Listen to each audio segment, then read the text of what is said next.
Voilà, bonjour à tous les fidèles téléspectateurs de cette émission. Merci de joindre à nous à travers ce nouveau numéro de ces magazines Salon d'honneur qui reçoit pour vous aujourd'hui Monsieur Henri Magie, qui est cadre du PPRD, il est aussi de la diaspora. Vous aurez le temps de le découvrir à travers cette émission. Bonjour Monsieur Henri Magie. Bonjour Blandine. Comment vous allez? Ça va. Fatigué, mais ça va. Un peu fatigué? Oui, la journée était assez longue quand même, ça va. Ok. Mais il y a des millions de téléspectateurs qui vous suivent à cet instant. Il y a de ceux que vous connaissez et d'autres non. Et en quelques mots, si M. Henri Magie peut dire un mot par rapport à lui. Henri Magie. Bref, Voici. il est qui? Ah, ça dépend de qui, hein. Ça dépend de qui. À Paris, on dit de moi être un magicien. À Kinshasa, on dit de moi être une étoile. Bon, seul Dieu sait en réalité qui je suis. Mais je suis un militant du Parti du Peuple pour la reconstruction et la démocratie. Congolais. Congolais et travailleur. Et pourquoi le nom de Henri Magie? C'est un nom... Non, c'est un sobriquet? Non, c'est pas un sobriquet, c'est vraiment mon nom de famille. C'est bon, ça serait un peu trop à expliquer, mais ceux qui ont vécu l'Europe fin des années 80, dans les années 80, ils vous diront, à l'ancienne, les Français avaient l'habitude de franciser les noms des gens. Quand ton nom n'était pas trop français, on te les francisait. Hein? Ça gardait la connotation, mais bon, ça prenait une forme beaucoup plus française. C'est ce qui nous est arrivé, et voilà. M. Henri Magie est marié? Non, pas marié, célibataire. Père célibataire. Ok, vous avez quand même des enfants? Oui, 4. Et vous avez fait quelles études comme ça? J'ai fait la gestion des entreprises. Et c'est là que vous évoluez jusqu'aujourd'hui? Comme vous le voyez, hein, aujourd'hui je suis dans la politique. Bon, on dira la politique n'est pas une profession. La politique est un ensemble de convictions. Il faut être convaincu de ce qu'on fait pour le faire. Et voilà, de la gestion des entreprises, je suis passé à la gestion la gestion de convictions. Voilà. Et comment vous êtes arrivé à faire la politique aujourd'hui? C'est une envie qui date ou c'est venu comme ça? Non, c'est venu tout naturellement d'ailleurs. C'est vraiment venu tout naturellement. Petit à petit, vous savez, l'homme est un animal. Hein.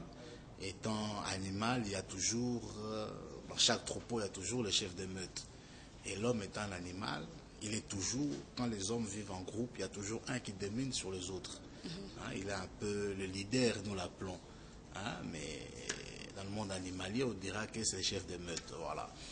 Et j'ai été distingué parmi tant d'autres. J'étais leader de là où j'étais et encadré les plus jeunes que nous. Petit à petit. Vous avez distingué, il y avait une association? Non, pas vraiment une association. Dans les quartiers, vivre dans les quartiers, dans la communauté. Vous savez, nous, on est arrivés il y a très longtemps à Paris, plus précisément.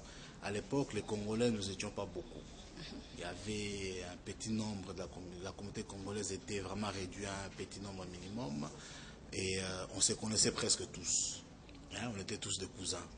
Voilà, il y a un Congolais qui habite à Meaux. Nous étions à la Courneuve. S'il y avait un Congolais qui habitait à Meaux, il était des cousins à nous. Hein, si tu vas à Meaux, je vais voir mes cousins à Meaux. Tout simplement parce qu'ils sont Congolais.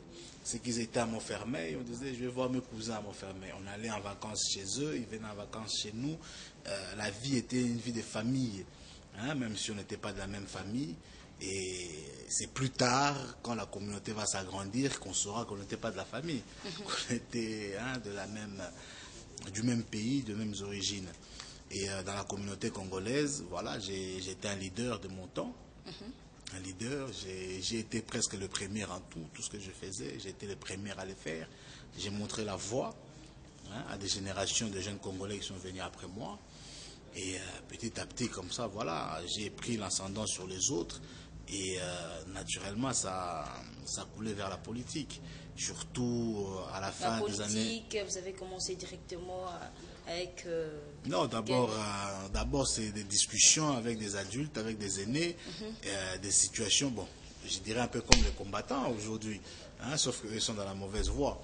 Nous, à l'époque, il y avait vraiment un pouvoir dictatorial là, ici au Congo, hein, animé par le Et pourquoi maréchal. vous dites qu'ils sont dans la mauvaise voie au moment qu'ils disent qu'ils sont en train de défendre Non, les droits des Congolais? non, eux n'ont pas de discours. Il n'y a pas de discours. Si tu prends un combattant en face de toi, tu lui poses la question. Pourquoi il fait ça? Il va te dire 8 millions de morts. 8 millions de morts, Kabila est un Rwandais, voilà. Ça s'arrête que Kabila est un Rwandais et il y a eu 8 millions de morts au Congo. Mais si tu veux rentrer en profondeur et lui poser la question, comment on est arrivé à 8 millions de morts? Qu'est-ce qui s'est passé? C'est quoi l'histoire? Hein, c'est quoi l'historique? On vient d'où? On est où? Et on va où? Donc, voilà. Et quelles sont les raisons pourquoi ils disent tout ça? Bon, ils ont été manipulés, hein. Les esprits faibles, ça se manipule assez facilement. Vous savez, en Europe, on n'est pas tranquille, si j'ose dire. L'esprit n'est pas posé. Hein. L'esprit n'est pas posé, c'est pas comme ici. Ici, on est un peu tranquille. Tu peux sortir, boire une bière au coin de la rue, même si tu n'as pas d'argent. Tu trouveras quelqu'un qui va t'acheter un verre. Ou tu n'as pas à manger, tu peux te faire inviter chez la voisine. Hein, pour manger. Et en Europe, c'est il y a pas une le solidarité. Cas? Non, en Europe, ce n'est pas le cas. C'est vraiment pas le cas. Quand tu n'as pas 10 euros, tu n'as rien. Tu n'as vraiment pas 10 euros. C'est difficile de trouver quelqu'un qui peut te donner 10 euros. Très difficile. Et pour la plupart, tu sais, quand tu travailles, tu as un salaire, le salaire minimum. Je prends l'exemple de la France, par exemple. Le SMIC est à peu près à 1200 euros, hein, si on arrondit en positif. Hein, 1200 euros, si tu prends le loyer qui a approximativement 700 euros, hein, il lui reste 500 euros. Avec 500 euros, tu as plusieurs factures à payer, l'électricité, les téléphones, mais comme le combattant aime bien l'Internet, donc il doit payer la facture Internet, et ainsi de suite. L'eau, le gaz, tout cela, ça s'est réduit déjà. Il y a 200 euros qui partent. Hein, il lui reste 300 euros. Avec 300 euros, il doit s'habiller, c'est un Congolais. Le Congolais aime bien s'habiller, donc il doit s'habiller, il doit habiller sa femme, il doit habiller son enfant. Et de l'autre côté, il y a la famille au pays qui réclame. Hein? Tu es en Europe, donc tu dois envoyer quelque chose. Et de l'autre côté, il y a l'État français qui ne lâche pas des liesses. Ça, c'est bien. Donc ça fait... et ici, il faudrait trouver aujourd'hui un remède pour en finir en tout ça. Est-ce qu'il y a aussi un remède? Oui, il y a un remède. Mais ces remèdes, il n'y a que le président de la République qui peut prendre la décision, personne d'autre. Il n'y a que lui qui peut prendre la décision, parce que cette histoire lui concerne. C'est lui qui est visé par cette histoire. Donc il ne peut pas attendre des autres personnes de trouver une réponse à sa place. C'est lui qui doit décider. Quand tu prends un combattant, tu lui poses la question, il va te dire quoi? Kabila est un Rwandais.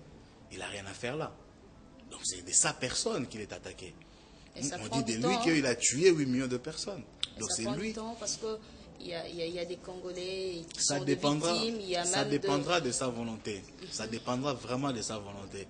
Est-ce qu'il veut finir son mandat? Il y a même aussi des autorités politiques qui sont touchées. Oui, mais ces autorités politiques ne sont touchées que parce qu'ils ont un lien où ils défendent une personne. La personne de Joseph Kabila. Voilà. Kengo était le dernier à se faire agresser. Pourquoi on l'a agressé? Pose la question aux combattants, ils diront les raisons. Ils diront il est allé aux prestations de serment de Joseph Kabila. Encore. Donc voilà, à un moment ou à un autre, Joseph Kabila doit prendre les taureaux, saisir les taureaux par les cornes et dire ben voilà, maintenant on va mettre un terme à cette histoire. Et voilà, nous sommes là. Nous sommes prêts. Moi, bon, ça fait un certain temps que je suis ici, je suis rodé en politique, je suis au parti présidentiel, je suis dans la majorité présidentielle. Donc, je connais la vision de Joseph Kabila. Le jour où il décidera enfin de mettre fin à cette histoire, voilà, comme je vous dis, je suis très discipliné à mon parti. Pourquoi votre choix est porté sur la majorité? Non, parce que vous aimez bien le pouvoir? Non, pas du tout. Pas du tout. Moi, quand j'ai commencé la politique, la majorité actuelle n'était pas la majorité. C'est Mobutu qui était au pouvoir. C'est l'impair qui était là. Il y avait l'IDPS à côté, qui était le parti d'opposition, qui mangeait avec... Mais qu'est-ce qui vous a attiré aujourd'hui vers le PPRD? Non, ça s'est fait tout naturellement. Moi, j'ai commencé mon combat au PRP, des partis révolutionnaires du peuple. Vous envisagez un poste quelque part? Non, au gouvernement? Pas au gouvernement. Vous savez, on n'est pas là. Je vous ai dit, la politique, ce n'est pas un métier. C'est des convictions. Moi, je suis quelqu'un de convaincu. J'ai des convictions en moi. J'ai fait tant de sacrifices, madame, si je vous rencontrais, vous allez pleurer. J'ai fait des sacrifices parce que je crois à ce que j'ai fait. Je crois à ce que j'ai fait. Quand j'ai adhéré au PRP, si vous avez de la famille, des amis en Europe, vous pouvez poser la question qui est Henri Magie. Je n'étais pas quelqu'un qui manquait à la fin du mois. Hein, des voitures, je me suis amusé avec. J'étais un jeune fougueux. J'étais un jeune fougueux et j'avais des héros en poche. Donc je pouvais faire ce que je voulais. Mais j'avais une conscience et ma conscience n'était pas tranquille tant que mon pays n'y allait pas. Je ne pouvais pas revenir dans mon pays. J'avais beaucoup d'argent. Je ne pouvais pas bien les dépenser en Europe. Qu'est-ce que vous avez apporté au pays jusqu'aujourd'hui? C'est ça, je vous dis. Une personne ne peut rien apporter. Moi, je suis dans un corps. Le pépère est un corps. Et je vis dans ces corps. Vous pouvez apporter quand même des idées. Non, mais je vous dis, je suis dans un corps et j'ai fait ce que je peux pour que ce corps soit en bonne santé. En tout cas, j'ai fait mon effort pour que ce corps soit en bonne santé. Je ne peux pas me singulariser moi-même. Ça, c'est un comportement égoïste des gens qui disent moi, si moi, non. On ne peut pas dire moi. Tu peux être aujourd'hui là et ne plus être là. Le monde ne va pas s'arrêter de tourner. Le monde va continuer à tourner. Quand tu es quelque part, fais en sorte que là où tu es, tu puisses être le plus utile possible aux autres. C'est ça mon défi. Et c'est ce que j'essaye de faire tous les jours. J'essaye d'être disponible. Disponible pour mon parti, disponible pour mon peuple, disponible pour mes amis, pour ma famille, disponible pour tout le monde. Voilà ce que j'essaye de faire. Aujourd'hui, la majorité a 400 députés et vous n'avez pas pensé à postuler. Pourquoi? Je vous ai dit encore une fois, moi je suis discipliné. Je suis quelqu'un de discipliné et je reste discipliné, obéissant aux ordres qui émanent de mon parti. Mon parti a estimé vous n'avez pas été choisi? Voilà, mon parti a estimé que je ne devais pas postuler, que j'avais autre chose à faire qu'à postuler et j'ai pas postulé. Parce que vous n'avez pas eu une base? À la base, madame, si on sort, je suis peut-être le seul Congolais aujourd'hui qui peut prétendre, sans prétention aucune, que je peux me faire élire partout sur Kinshasa, sur la capitale de Kinshasa. Sur base de quoi? Je peux me faire élire partout. J'ai des bases partout. J'ai des bases partout. J'ai des bases partout. Je suis un homme du peuple. Je suis avec la base tous les jours. Je sors avec toi là. Tu verras que je connais XY. Tu vas me dire, mais tu connais tout Kinshasa ou quoi? Kinshasa, c'est 12 millions d'habitants. En tout cas, connaître tout Kinshasa, c'est pas une raison d'être faire élire. Hein? Voilà, c'est pas une raison. C'est deux choses différentes. Être connu et être élu, c'est deux choses différentes. Je me suis dit, peut-être aujourd'hui, si je viens briguer un mandat, je viens demander aux électeurs de me donner confiance. Ils auront 1 million de questions à poser. Ils vont dire, mais on va t'élire sur base de quoi? Tu es qui? Tu viens d'arriver, tu viens d'Europe, qu'est-ce que tu connais de notre souffrance? Qu'est-ce que tu connais de nos malheurs? Qu'est-ce que tu connais de nos difficultés? C'était un peu tôt, ça fait que 3 ans que je suis à Kinshasa. Je ne peux pas m'aventurer à être un candidat. La première expérience, c'est d'abord de connaître l'appareillage politique lors des élections. C'est ce que j'ai fait. Je suis dans une très bonne école. J'étais au cabinet du secrétaire général du PPRD, puis au cabinet du secrétaire général de la majorité. J'ai vécu les élections de l'intérieur. J'ai vécu des élections de l'intérieur. D'abord dans sa conception, avant d'aller aux élections, lorsqu'on préparait la loi, d'abord la loi sur la révision constitutionnelle. Donc j'ai vécu cette période. Puis l'élection, le vote de la révision constitutionnelle. J'ai vécu les tractations, les discussions. J'ai vécu ça de l'intérieur. Et on est passé à la loi électorale. J'ai vécu ça de la conception au vote. Hein, tout ce qui se passe entre les deux. Donc j'ai vécu cela. Et quand la loi n'a pas été votée comme c'était proposé, et que les députés, même les députés de la majorité, ont voté contre, sur la proportionnelle, sur les communes, que les communes à Kinshasa soient des circonscriptions électorales. Il y a des députés de la majorité qui ont voté contre. Et j'ai vécu ça de l'intérieur. Et j'ai vécu la mise en place du plan B. Bon, ils ont refusé de voter ça, on sort les plans B. Au lieu de... On a pu la